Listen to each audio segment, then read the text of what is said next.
그래서 공사는 꼭 공사하기 전에 체크를 하시고 욕실을 인테리어 할 때 이제 나중에 지나고 나서 아 이거는 이렇게 하지 않을 걸 하는 그런 후회하지 않을 만한 그 팁들에 대해서 가지고 나왔는데요. 네, 안녕하세요. 저희는 드로잉 맨션입니다. 오늘은 그 욕실 인테리어에 대해서 한번 얘기해 보려고 하는데요. 이제 인테리어를 하다 보면 이제 하고 난 다음에 후회할 때가 있을 거예요. 그래서 그 부분에 대해서 저희가 팁을 드리고 공사하기 전에 그 부분만 좀 체크를 하시면은 나중에 후회하지 않는 인테리어를 하실 수 있을 거라고 생각합니다. 저희가 그 팁에 대해서 한 4가지 정도 제가 설명해 드릴 건데요. 그 4가지 영상들 꼭 끝까지 시청해 주시면은 분명히 인테리어에 도움이 되실 거라고 생각을 합니다. 그럼 어떤 것들이 있는지 같이 한번 영상에서 확인해 보시죠. 인테리어 하면서 이제 후회하는 것들 중에서 첫 번째로는 그 바닥 난방이 있어요.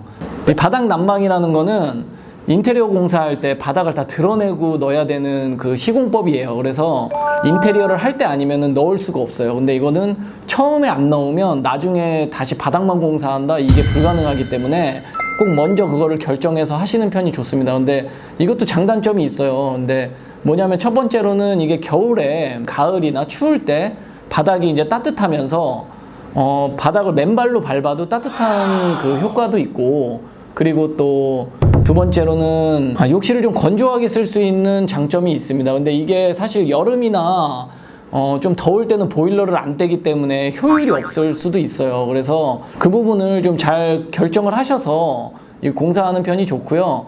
이제 그 난방 자체가 추울 때만 쓰신다고 해도 추울 때 차가운 욕실에 들어가는 것보다는 약간 훈훈한 욕실에 들어가는 걸 좋아하시는 분들이 계시거든요. 그 너무 겨울에 추울 때 너무 춥게 들어갈 때는 또 건강에도 좀 안 좋으실 수 있으니까 되도록이면 이게 비용적인 부분은 있지만 저는 욕실 난방 공사는 꼭 추천하는 편입니다. 상담할 때.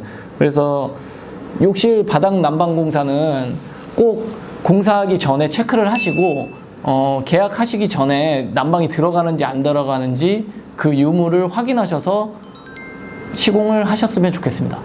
그리고 욕실 난방이 어떻게 시공되시는지 모르시는 분들을 위해서 제가 설명을 간단하게 해드리자면요. 바닥을 걷어내요.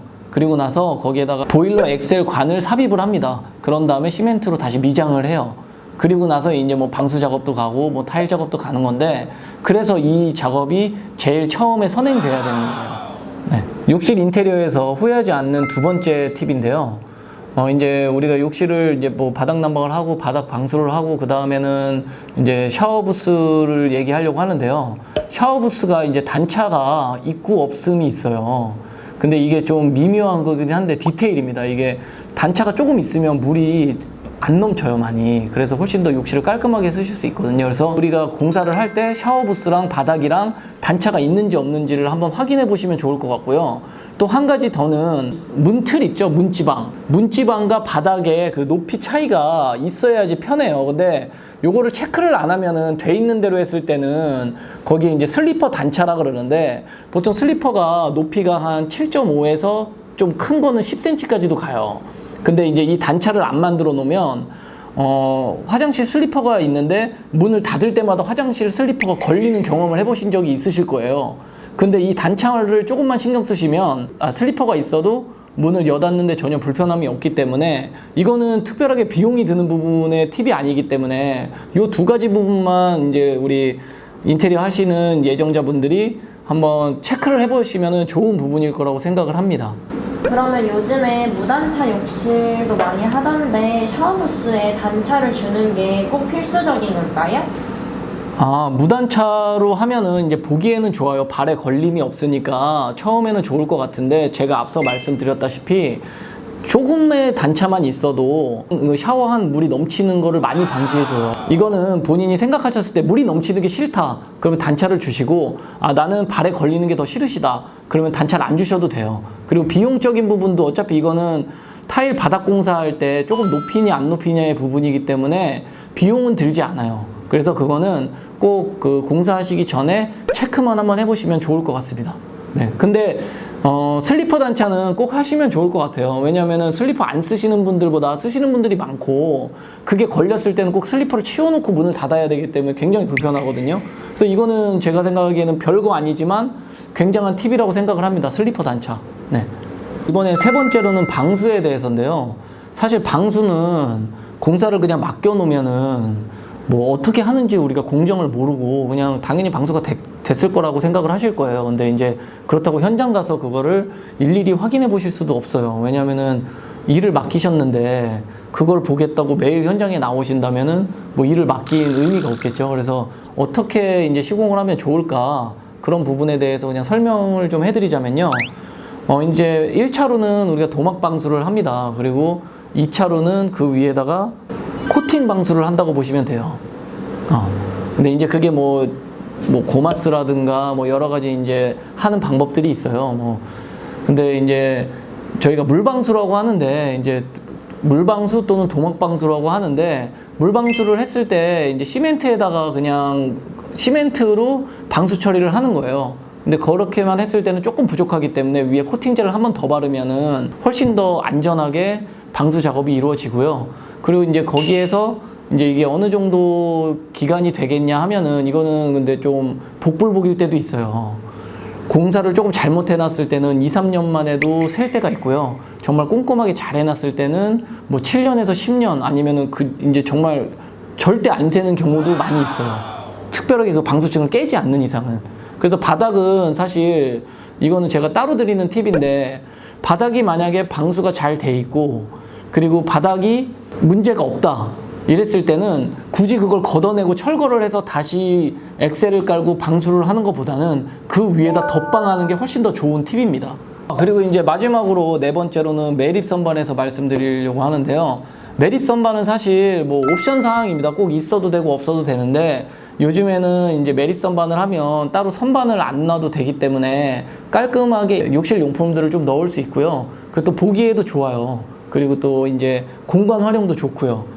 근데 이게 좀 주의할 점 몇 가지만 좀 생각해 보시면 좋을 것 같습니다. 일단 첫 번째로는 비용.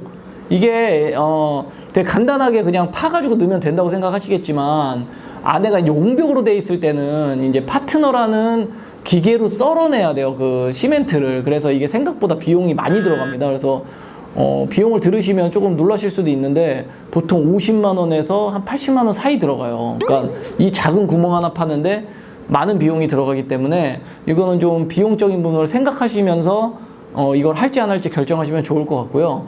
두 번째로는 이 높이가 중요해요. 이걸 만약에 높이를 너무 작은 높이로 뭐 30cm 이하로 해놨을 때는 여성분들이 쓰는 큰 샴푸나 큰 샤워 이제 밤은 들어가면 이제 눌러서 짜서 쓸 수가 없어요. 그래서 이거 되게 사소한 팁인 거라고 생각하시겠지만 만약에 내가 그 큰 비용을 넣어서 매립 선반을 할 거다. 그러면은 제가 추천드리기로는 한 45cm에서 많게는 60cm인데 너무 60cm까지 하면 또 너무 길어서 안 예뻐요. 그래서 제가 많이 공사를 해보고 고객님들 피드백 받았을 때는 한 45cm가 가장 좋은 매립 선반의 사이즈라고 생각합니다. 네, 혹시 질문이 있는데요. 매립 선반은 물이 고이지 않을까요? 매립 선반이 이제 물이 고인다고 생각을 하실 수도 있는데 안에가 이제 보통 한 10cm에서 깊이가 크게는 뭐 15cm 정도까지 뽑는데 이 정도 15cm 정도에서는 물이 9배를 꼭 보지는 않아도 크게 그 쌓이지는 않아요. 근데 공사하시는 분이 만약에 안을 뭐 아루지게 이렇게 만들었다 그러면 안에 그 물이 차겠죠. 근데 하지만 그 정도는 우리 시공하시는 분들도 뭐 말씀 안 하셔도 충분히 이제 생각하시면서 꼼꼼하게 시공하실 거라고 생각을 합니다. 네. 오늘은 이렇게 저희가 욕실을 인테리어 할 때 이제 나중에 지나고 나서 이거는 이렇게 하지 않을 걸 하는 그런 후회하지 않을 만한 그 팁들에 대해서 가지고 나왔는데요. 이런 팁들을 뭐 사소하지만 이런 작은 팁들이 저희가 굉장한 또 노하우라고도 생각하거든요. 그래서 여러분들한테 오늘 이렇게 알려드린 팁으로 욕실을 공사하셨을 때 나중에 후회하지 않고 좋은 인테리어를 하셨으면 좋겠습니다. 네. 도움이 되셨다면 좋아요, 구독, 설정 부탁드립니다.